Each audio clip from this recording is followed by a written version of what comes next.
नमस्कार, आप देख रहे हैं इंडिया न्यूज हरियाणा और मैं हूं आपके साथ आयुष उत्तरांश। चलिए अब शुरुआत करते हैं फटाफट 100 की। अभिनेत्री रिया चक्रवर्ती को बॉम्बे हाईकोर्ट से सशर्त जमानत मिल गई है। कोर्ट ने रिया चक्रवर्ती को 1 लाख रुपए के मुचलके पर जमानत दी है। कोर्ट के आदेश के मुताबिक रिया चक्रवर्ती को अपना पासपोर्ट जमा करवाना होगा, साथ ही हर दिन अपने नजदीक के पुलिस थाने में हाजिरी लगानी होगी। शाहीन बाग प्रदर्शन को लेकर सुप्रीम कोर्ट ने बड़ा फैसला दिया। कोर्ट ने कहा कि सार्वजनिक जगहों पर अनिश्चित काल तक के लिए प्रदर्शन नहीं हो सकता, चाहे वो शाहीन बाग हो या कोई और जगह। हाथरस गैंगरेप केस की जांच कर रही स्पेशल इन्वेस्टिगेशन की टीम और 10 दिन की मोहलत दी गई है। दरअसल पूरे मामले की जांच के लिए एसआईटी को पहले 7 दिन की मोहलत दी गई थी। अब एसआईटी 16 अक्टूबर को अपनी रिपोर्ट सौंपेगी। हाथरस मामले में बड़ा खुलासा हो रहा है। प्रवर्तन निदेशालय की शुरुआती रिपोर्ट के मुताबिक इस कांड के बहाने जातीय दंगा फैलाने के लिए पीएफआई के पास मॉरिशस से 50 करोड़ रुपए आए। कश्मीर के शोपियां में सुरक्षा बलों और आतंकियों के बीच हुई मुठभेड़। सुरक्षा बलों ने 3 आतंकियों को किया ढेर। कोरोना वैक्सीन को लेकर के डब्ल्यूएचओ ने एक अच्छी खबर दी है। डब्ल्यूएचओ के प्रमुख का कहना है कि एक सुरक्षित और कारगर वैक्सीन इस साल के अंत तक तैयार हो सकती है। इसके साथ ही डब्ल्यूएचओ प्रमुख ने दुनिया के सभी नेताओं से वैक्सीन का समान वितरण सुनिश्चित कराने को भी कहा। पूरी दुनिया में कोरोना का हाहाकार लगातार बढ़कर मरीजों की संख्या हुई 3 करोड़ 60 लाख के पार। कोरोना से गई 10,54,557 मरीजों की जान। अमेरिका में कोरोना ने मचाई सबसे ज्यादा तबाही। कुल मरीजों की संख्या हुई 77,22,000 के पार। अब तक 49,35,000 से ज्यादा मरीज ठीक। अमेरिका के बाद ब्राजील में भी कोरोना ने जमकर मचाया कहर। अब तक सामने आए 49,70,953 कोरोना के मरीज। एक्टिव केस की संख्या हुई 4,70,511। रूस में कोरोना से 21,663 लोगों की हुई मौत। कुल मरीजों की संख्या हुई 12,37,000 के पार। देश में एक दिन में कोरोना के 71,869 नए मरीज, 990 मरीजों की मौत। कुल मरीजों की संख्या 67,54,179। महाराष्ट्र में कोरोना के मरीजों की लगातार बढ़ रही है संख्या। 24 घंटे में सामने आए 12,258 नए मरीज। एक दिन में 370 लोगों की मौत। आंध्र प्रदेश में कोरोना से लोगों में दहशत का माहौल। लगातार बढ़कर मरीजों की संख्या हुई 7,29,000 के पार। अब तक 6,72,000 से ज्यादा रिकवर। तमिलनाडु में लगातार बढ़ रहा है मौत का आंकड़ा। एक दिन में कोरोना के 71 मरीजों की मौत। कुल मरीजों की संख्या हुई 6,30,408। हरियाणा में सरकारी स्कूल के छात्रों ने जेईई एडवांस में इतिहास रच दिया है। पहली बार सरकारी स्कूल के 23 छात्रों ने परीक्षा पास की। हरियाणा सरकार ने आईआईटी क्रैक करने वाले सुपर 100 के छात्रों को सम्मानित किया है। हरियाणा निवास में इस कार्यक्रम का आयोजन किया गया। सीएम मनोहर लाल ने इसमें होनहार छात्रों को सम्मानित किया। आपको बता दें कि हरियाणा सरकार ने सुपर 100 कार्यक्रम की शुरुआत की है, जिसके तहत सरकार सरकारी स्कूलों के होनहार छात्रों का चयन करके उन्हें सुपर 100 कार्यक्रम के तहत निःशुल्क परीक्षा की तैयारी करवाती है। सीएम मनोहर लाल ने ट्वीट करके कहा कि देश को आगे बढ़ाने के लिए देशवासियों के कल्याण हेतु दृढ़ संकल्पित प्रधानमंत्री नरेंद्र मोदी ने ऐसे अद्वितीय कार्य किए हैं, जिससे पूरे विश्व में भारत का मान बढ़ रहा है। बिना रुके बिना थके जिस तरह से देश की सेवा में जुटे रहते हैं, वो सभी देशवासियों के लिए को प्रेरित करता है। नई व्यवस्था में किसानों को आत्मनिर्भर बनाने का प्रयास। मुख्यमंत्री बोले, आढ़तियों की परेशानी को कम करने के लिए बनाई कमेटी। कहा किसानों को दिया जा रहा है एमएसपी। कृषि कानून पर बोलते हुए सीएम मनोहर लाल ने कहा कि विपक्ष किसानों के बिल को लेकर के भ्रम फैला रहा है। सीएम ने कहा है कि किसानों को एमएसपी दी जा रही है। मुख्यमंत्री मनोहर लाल ने कांग्रेस की खेती बचाओ यात्रा को लेकर भी तंज कसा। मुख्यमंत्री ने कहा कि कांग्रेस नेता एक होंगे, ये सपना देखने वाली बात है। सीएम मनोहर लाल ने कहा कि कांग्रेस नेता एक दूसरे से हमेशा कुर्सी के लिए लड़ते हैं। वहीं मुख्यमंत्री ने यह भी कहा कि जनता को बरगलाने के फॉर्मूले कांग्रेस के पास हैं। शिक्षा मंत्री कंवरपाल गुर्जर ने कहा कि विपक्ष बिल का विरोध कर रहा है, लेकिन अभी तक कोई सार्थक बात इसके विरोध में कह नहीं पाया। शिक्षा मंत्री ने यह भी कहा कि वो कह रहे हैं कि किसान बर्बाद हो जाएगा, लेकिन कैसे होगा यह नहीं बता पा रहे हैं। उन्होंने राहुल गांधी पर भी पलटवार करते हुए कहा कि अडानी अंबानी के 2 नाम याद हैं, वो कैसे इसका फायदा उठाएंगे यह नहीं बताया। कंवरपाल गुर्जर ने कहा कि राहुल गांधी केवल लिखी हुई बात को पढ़कर बता रहे थे। उन्होंने यह भी कहा कि यह बिल पहले कांग्रेस के कार्य में भी सरकार लेकर आ रही थी। राहुल गांधी ने हरियाणा में आकर सिर्फ झूठ बोला। शिक्षा मंत्री ने कहा कि सारा कुछ इसलिए विपक्ष कर रहा है क्योंकि सरकार दोबारा क्यों बन गई है। कंवरपाल गुर्जर ने कहा कि इन्होंने पहले भी कई सरकारों को गिराया है। बड़ौदा उपचुनाव को लेकर बीजेपी ने पानीपत में कार्यकर्ताओं के साथ बैठक की। बैठक में बीजेपी प्रदेश संगठन महामंत्री सुरेश भट्ट भी मौजूद रहे। प्रदेश अध्यक्ष ओपी धनखड़ ने कार्यकर्ताओं को संबोधित करते हुए कहा कि बड़ौदा उपचुनाव में कार्यकर्ता पूरी मेहनत के साथ जुट जाएं। इस दौरान उन्होंने विपक्ष पर निशाना साधते हुए कहा कि बीजेपी में साधारण कार्यकर्ता राष्ट्रीय अध्यक्ष और प्रधानमंत्री भी बन सकता है, लेकिन दूसरी पार्टियों में ऐसा नहीं है। ओपी धनखड़ ने कांग्रेस की खेती बचाओ यात्रा पर बोलते हुए कहा कि कांग्रेस नौटंकी कर रही है। उन्होंने कहा कि एमएसपी नहीं होगी खत्म, मंडी चलती रहेगी। रोहतक में बीजेपी के जिला कार्यकर्ता बैठक जारी। बीजेपी के प्रदेश अध्यक्ष ओपी धनखड़ और संगठन मंत्री सुरेश भट्ट सहित कई नेता बैठक में मौजूद। बिहार और बड़ौदा के चुनावी रण में प्रचार करेंगी बबीता फोगाट। खेल विभाग के डिप्टी डायरेक्टर के पद से दिया इस्तीफा, अगस्त में ही की थी ज्वाइनिंग। बड़ौदा उपचुनाव के लिए कांग्रेस ने बढ़ाई आवेदन की तारीख। टिकट के दावेदार 8 अक्टूबर तक भेज सकते हैं आवेदन। कांग्रेस के दिल्ली कैंप ऑफिस में आवेदन भेज सकते हैं। राहुल गांधी के ट्रैक्टर यात्रा पर किसान संगठन ने सवाल उठाते हुए कहा कि हरियाणा पंजाब में जोरों पर आंदोलन हो रहे हैं, इसलिए नेता आ रहे हैं। उन्होंने कहा कि राहुल गांधी पूरे देश में किसानों से क्यों नहीं मिल रहे। भारतीय किसान यूनियन के नेता ने कहा कि कृषि कानून को लेकर सरकार से बातचीत करने को तैयार हैं। उन्होंने यह भी कहा कि 2 दिन कुरुक्षेत्र में किसान संगठन की बैठक होगी, इसमें आगे की रणनीति तय की जाएगी। राष्ट्रपिता महात्मा गांधी की 151वीं जयंती और पूर्व प्रधानमंत्री स्वर्गीय लाल बहादुर शास्त्री की जयंती के उपलक्ष्य में हरियाणा सरकार की ओर से स्वच्छता पखवाड़ा मनाया जा रहा है। झज्जर जिले में उपायुक्त जितेंद्र कुमार के देखरेख में स्वच्छता पखवाड़े की गतिविधियां शुरू हुई, जिसमें आमजन को भी स्वच्छता बनाए रखने के लिए प्रेरित किया गया। कैथल में सिविल सर्जन अधिकारी के कार्यालय के बाहर विकलांग अधिकार मंच हरियाणा के बैनर तले कुछ विकलांग लोगों ने प्रदर्शन किया। उन्होंने कहा कि वो कैथल के सीएमओ को अपनी मांग का ज्ञापन देकर के आए हैं। उनका कहना है कि मेडिकल करवाने में बहुत परेशानी होती है, जब वो मेडिकल रिन्यू करवाने आते हैं तो दिक्कतें पेश आती हैं। कृषि मंत्री जेपी दलाल ने कहा कि राहुल गांधी हमेशा नाड़ी वाला काम करते हैं। उन्होंने कहा कि आज एमएसपी भी है और मंडी भी है, लेकिन कांग्रेस सड़कों पर है। उन्होंने कहा कि किसानों का नहीं, यह कांग्रेस का आंदोलन है।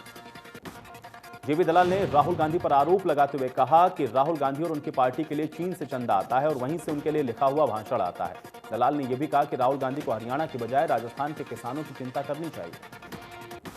कृषि मंत्री जेपी दलाल ने यह भी कहा कि मंडियों में खरीद सुचारू रूप से हो रही है, किसान खुश हैं। दलाल ने कहा कि खरीद के दौरान सॉफ्टवेयर को लेकर जो समस्या आई उसको ठीक करने के निर्देश दिए गए। वहीं बड़ौदा उपचुनाव पर बोलते हुए कृषि मंत्री ने कहा कि उपचुनाव में बीजेपी की ही जीत होगी। उन्होंने बड़ौदा में बीजेपी के पक्ष में माहौल है ऐसा कहा। सिरसा के डबवाली मार्ग पर किसानों ने जाम लगा दिया। साहूवाला गांव के पास किसानों ने यह जाम लगाया। किसानों ने गिरफ्तारी के विरोध में जाम लगाया।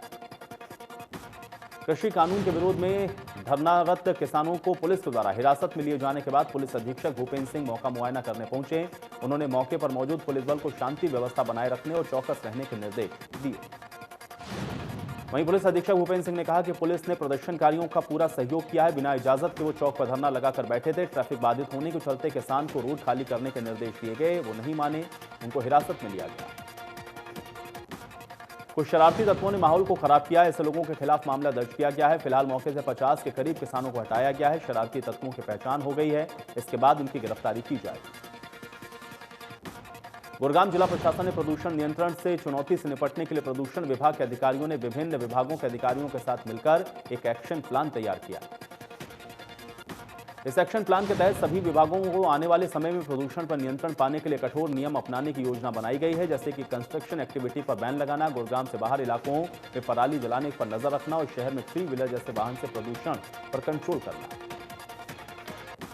प्रदूषण विभाग के अधिकारियों का कहना है कि गुरुग्राम में 18 ऐसे स्थानों को चिन्हित किया गया है जो कि हॉटस्पॉट चिन्हित हैं और इन स्थानों पर विशेष तौर पर निगरानी रखी जाएगी। यमुनानगर के तिगरा गांव में युवक ने नहर में कूदकर अपनी जान दे दी। युवक का किसी दूसरे व्यक्ति के साथ पैसे को लेकर विवाद था, जिसके परेशान होकर युवक ने नहर में कूदकर अपनी जान दे दी।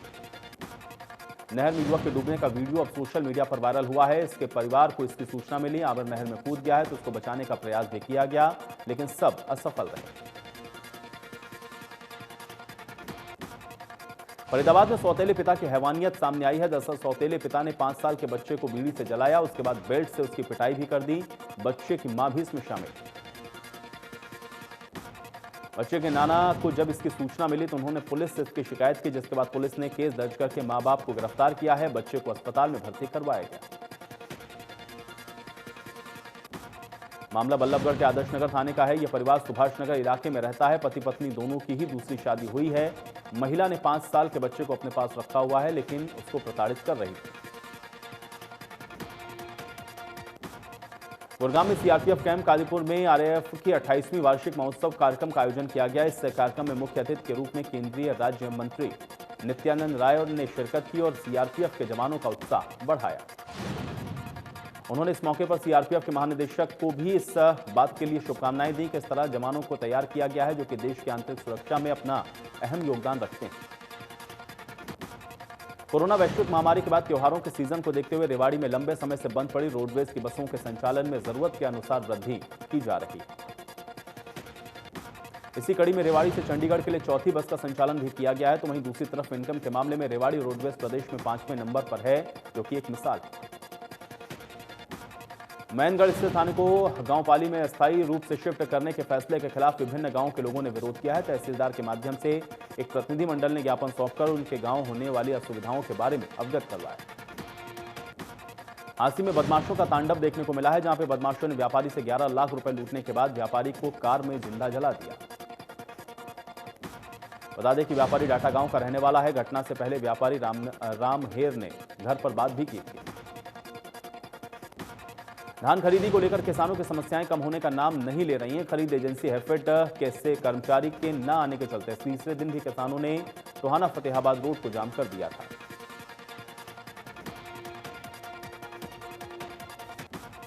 बुलाचेका में पुलिस ने नशा रोको अभियान जारी है। इस अभियान के तहत एंटी नार्कोटिक सेल ने 4 नशा तस्करों को दबोचा है। इनके पास से 4200 नशे की गोलियों का जखीरा बरामद हुआ।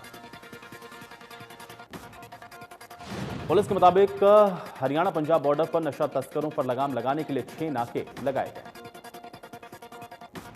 बहादुरगढ़ में लोगों के घरों के ऊपर से गुजर रही हाई टेंशन लाइन अब जल्द हटने वाली है, जिसको सिर्फ जिला उपायुक्त के लिए मंजूरी बाकी है।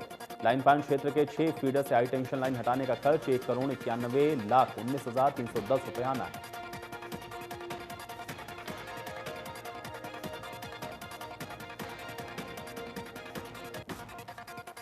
जिला सिविल सर्जन ने बताया कि उन्हें लिंग जांच करने की गुप्त सूचना मिली थी। टोहाना की महिलाओं की पंजाब को ले जाकर लिंग जांच करवाई जा रही थी। इस पर कार्रवाई करते हुए स्वास्थ्य विभाग की टीम ने फर्जी ग्राहक तैयार करके जांच केंद्र पर छापा मारा। फरीदाबाद के संजय कॉलोनी में स्वास्थ्य विभाग ने अवैध रूप से गर्भपात केंद्र का भांडाफोड़ किया है। जानकारी के मुताबिक एक घर में अवैध रूप से गर्भपात करवाया जा रहा था। स्वास्थ्य विभाग को इस अवैध गर्भपात केंद्र के बारे में सूचना मिल रही थी, जिस पर कार्रवाई करते हुए स्वास्थ्य विभाग ने नकली ग्राहक बनाकर भेजा, जहां 7,000 रुपए में गर्भपात का सौदा तय हुआ। सोनीपत के मुरथल रोड पर हालात पिछले 1 साल से बेहद खराब हैं, क्योंकि यहां पर 1 साल पहले सीवर पाइपलाइन के दबाने का कार्य शुरू हुआ, लेकिन 1 साल के बीत जाने के बाद भी पाइपलाइन नहीं दबी। 4 लेन की सड़क महज अब 1 लेन में ही बची। इसके चलते मुरथल रोड पर दुकानदारों के साथ साथ वाहन चालकों को भारी परेशानी का सामना करना पड़ता है।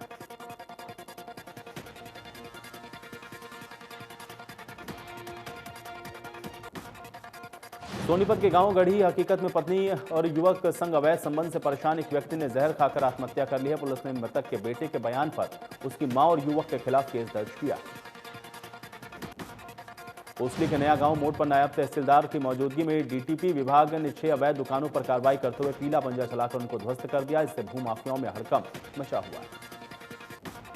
डीटीपी अधिकारी की माने तो अवैध निर्माण करने वाले कई दिन पहले नोटिस जारी कर दिए गए थे, बावजूद इसके निर्माण चलते रहे। इसके चलते कार्रवाई की गई, जो कि आगे भी जारी रहेगी। फतेहाबाद के गांव भूतन कला में ऑनर किलिंग का मामला सामने आया है। ससुर ने अंतरजातीय विवाह से खफा होकर अपनी बहू को मौत की नींद सुला दिया। बहू की नहर में डुबोकर हत्या कर दी। हत्या में देवर और ननद ने भी उनका साथ दिया। पुलिस ने मृतका के पति की शिकायत पे आरोपी ससुर और देवर को गिरफ्तार किया है। मृतका की ननद अभी भी फरार है। पुलिस का कहना है कि ननद को भी जल्द गिरफ्तार किया जाएगा। फरीदाबाद के आरनगर में नवविवाहिता की हत्या की कोशिश का मामला सामने आया है। पुलिस के मुताबिक विवाहिता को फांसी पर लटकाकर मारने की कोशिश की गई, लेकिन पीड़िता किसी तरह से बचकर भागने में कामयाब रही। पीड़िता ने अपने सास ससुर और ननद पर हत्या करने का आरोप लगाया है। साथ ही बताया है कि उसका पति किसी लड़की के साथ फरार चल रहा है और ससुराल वाले अब उसको रखना नहीं चाहते। समालखा में यमुना की तलहटी में बसे गांव हतवाल में ममता को शर्मसार कर देने वाला मामला सामने आया है, जहां पर पैदाइश को छुपाने के लिए नवजात शिशु को प्लास्टिक के कट्टे में डालकर झाड़ियों में फेंक दिया गया।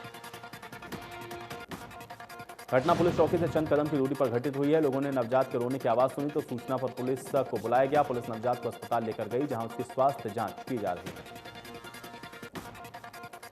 भिवानी में उस वक्त अफरा तफरी मच गई जब महम रोड पर गुजरानी पुलिस चौकी से महज 500 मीटर की दूरी पर स्थित एक होटल संचालक ने अपने पड़ोस के होटल संचालक को उसके बेटे को गोली मार दी और होटल संचालक के भतीजे को कुल्हाड़ी मारकर घायल कर दिया। घायल होटल मालिक के पिता जयकिशन शर्मा और कारिंदे पंकज ने बताया है कि उनके पास पड़ोस के ही डीजे होटल संचालक प्रदीप शराब के नशे में धुत होकर आया। आते ही होटल में पड़ी चारपाई को फेंक दिया, हुड़दंग करने लगा, रोकने पर गोली मार दी। रेवाड़ी में सीएम फ्लाइंग के नेतृत्व में स्वास्थ्य विभाग ने मिठाइयों के साथ सैंपल लिए। इन सैंपलों को अब जांच के लिए लैब भेजा जाएगा। लैब जांच में सैंपल अगर फेल होते हैं तो गुणवत्ता खराब मिलने पर मिलावटखोरों के खिलाफ सख्त कार्रवाई भी की जाएगी।